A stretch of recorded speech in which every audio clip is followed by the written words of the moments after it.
Black Sabbath records, actually. And the Osbournes hadn't had their own TV show yet, so he kind of looked at me sideways. He didn't know what I was talking about. But I thought it was a little bonding there, but nah. So, and then I also mentioned in the same conversation that I had seen a repeat of an old Kurt Cobain interview that day from about 1990, where he felt that at the beginning of the 90s anyway, which are 20 years ago now, at the beginning of the 90s, he felt there wasn't as much of a generation gap between parents and kids because, you know, Kurt's age group includes me, you know, sort of group with our parents grew up with big band, and my dad's an opera buff, you know, just when I was listening to my Black Sabbath records, they thought I was going to hell. So, so you know, that was kind of a different time. And so his feeling was that in the 90s, parents and kids were listening to essentially the same kind of music. More bonding, I thought. At that point, I could see his face sort of recoil, you know, and I could see the horror in his face. So the next day, he started listening exclusively to gangster rap. But then I noticed that the sound that was coming from his room when he closed the door was the sound like that, and there was this, you know, bass, and I thought, kind of a little reminiscent of Superstition, Stevie Wonder. Yeah, that's cool. So there's a swing 16th rhythm in a lot of hip hop music, you know, and the drum loops and stuff. I thought to myself, I can borrow that.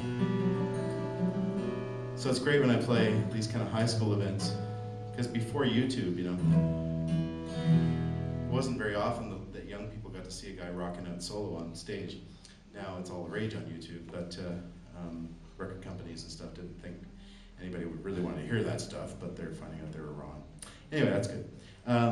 So, you know, up until a few years ago, I'd get these invitations to do these shows in high schools, and I'd finish off the set or whatever with this next tune, and there'd always be a gaggle of 3 or 4, you know, 13, 14-year-old boys with the droopy drawers and the backwards baseball caps and the bling, and they'd have to hold their pants up as they walked up to me.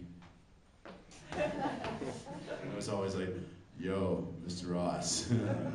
Wow. I was like, you know, watching you, man, and you're like, you know, freestyling, man. I was sick. I was with my buddy, right? And I was like, oh. He was like, cha. And then you're like, did you slap harmonic stuff? And I was like, whoa! And he was like, word. You rock, dude. And that feels really good.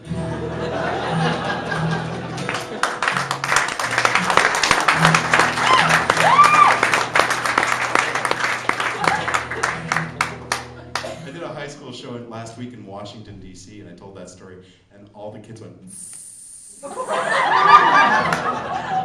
a city of snakes, apparently.